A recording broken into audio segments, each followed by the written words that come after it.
Saudações, nobres ouvintes do podcast Sem Esperança. Mais uma vez, falarei mal do estoicismo. Mas quando eu digo estoicismo, não apenas a filosofia em si, dos livros, ou outras em si, ou de gente que pratica de verdade isso, mas sim ele como um produto, certo? Como um lifestyle que te vendem, certo? Frio e calculista, entre outras modalidades. Digo isso porque ele não. O estoicismo, e não só ele, mas muitas outras teorias e pensamentos, filosofias até, que tentam mudar o modo de agir da pessoa. Isso quando ela é adulta, é praticamente impossível. Por exemplo, quando se trata do caráter, e aí digo nas instâncias morais, nos valores que a pessoa tem, que refletem tanto o momento dela, quanto a família dela e o meio social em qual ela faz parte. Por exemplo, se você foi criado numa família onde, por exemplo, se permitia o cachorro dormir em qualquer lugar, dando um exemplo bobo, dormir em qualquer lugar da casa, você achará natural que o cachorro fique à vontade pela casa e durma, por exemplo, no sofá de casa, em cima da cama, quando ela não estiver vazia, ou até mesmo quando estiver ocupada. E o mesmo vai ser se você crescer numa família que acha que o cachorro tem que ficar do lado de fora. Principalmente se ele pode entrar na casa, mas deve dormir do lado de fora numa casinha. Não vamos ser cruel com o bichinho, tá? Certo? Digo isso porque esses pensamentos não vão mudar ao longo da vida das pessoas. Eles vão ficar no máximo escamoteados. Por exemplo, quando um estrangeiro muda para um país e ele, digamos assim, é assimilado. Por exemplo, digamos que um muçulmano vá, hoje nem tanto, mas alguns anos, algumas décadas atrás, viesse para o Ocidente, ele teria uma esposa só, não que hoje eles tenham tantas assim também. Isso é mesmo no meio islâmico, no meio islamita, isso ainda é exceção à poligamia. Mas, digamos, dificilmente ele teria mais de uma esposa, certo? No mundo ocidental, hoje se é menos visto como uma peculiaridade que não deve ser tocada. Até uma mudança de mentalidade mesmo, que se desacralizou a família, digamos assim, certo? Mas isso daí é para outra história. E o segundo termo que vem das nossas vontades, certo? Digo isso porque, e até mesmo falando um pouco da cultura romana, perdão, das escritas até de Marco Aurélio, do qual se baseiam muito, que é o seguinte: você não irá desprezar, como ele desprezou a túnica roxa, por achar que não vale nada.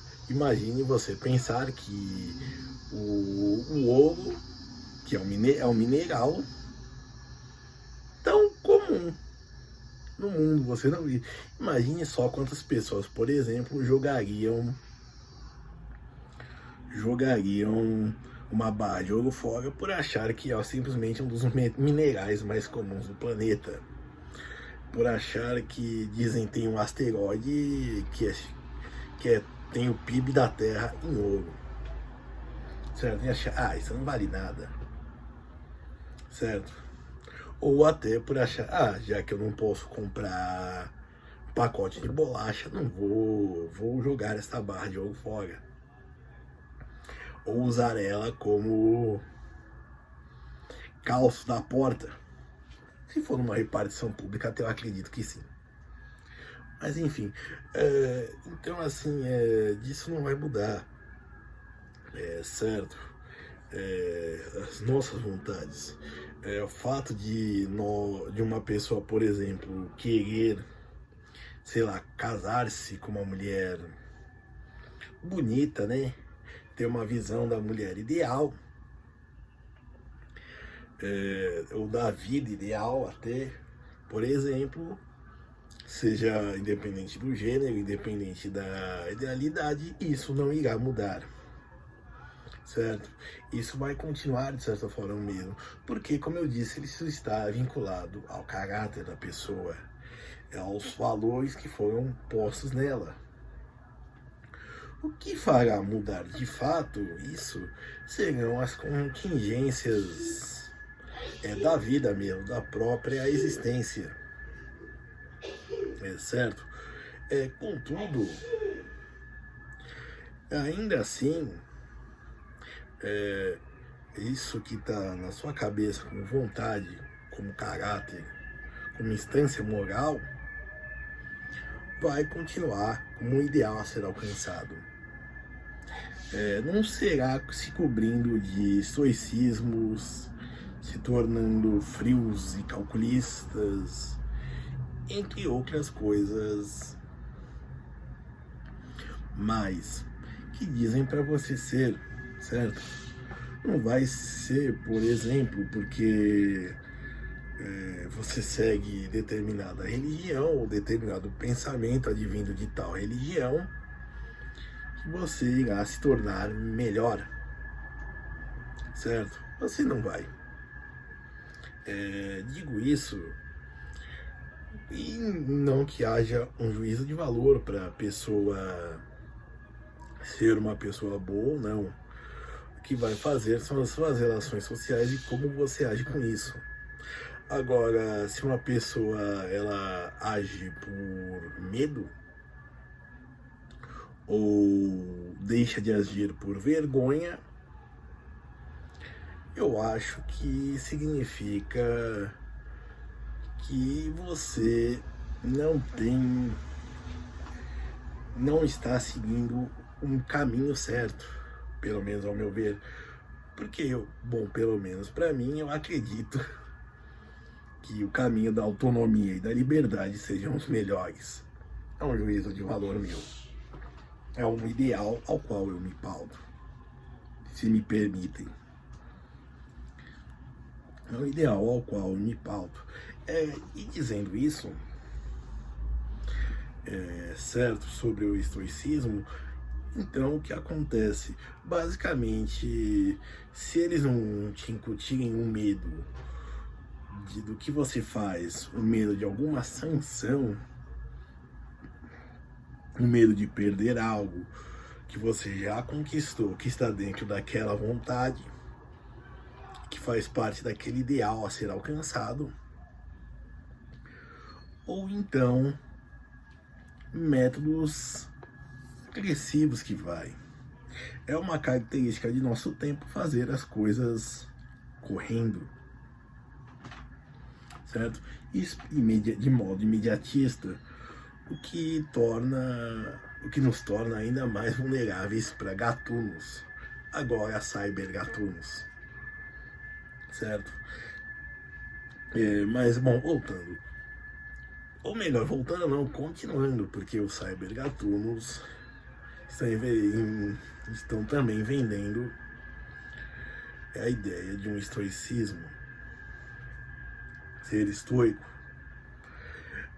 Muita gente faz até associações esdrúxulas, por exemplo, associando o estoicismo com o cristianismo, por exemplo, associando o estoicismo com o masoquismo mesmo também, certo? E é nessa misturada que o que já estava sendo mal feito, mal usado, se torna ainda pior.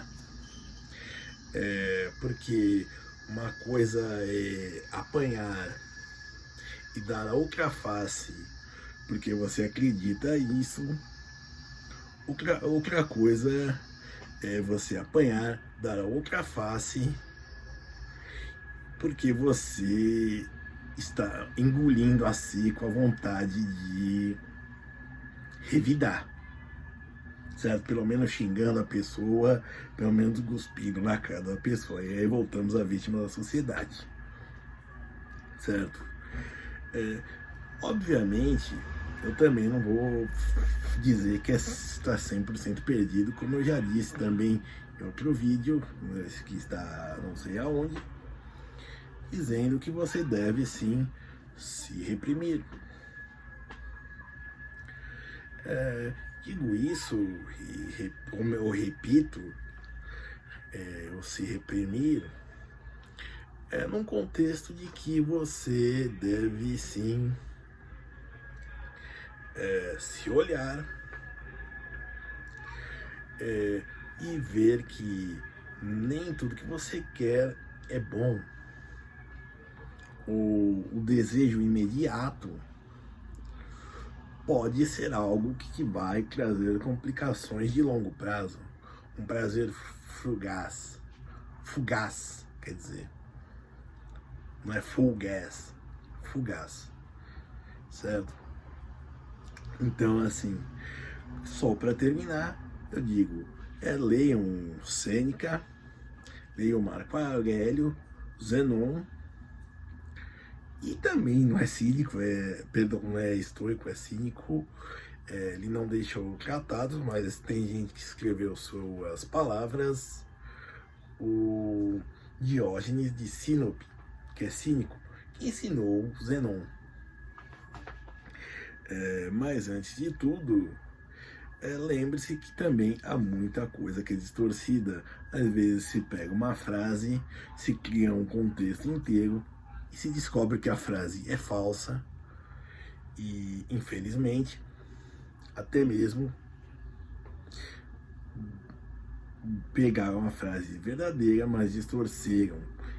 Ou então ainda pegaram alguma frase de outra pessoa, colocaram com a imagem da pessoa de tal e colocaram. Isso é uma tática que dá certo, admito, que dá certo com todo mundo que tenta isso. Obrigado.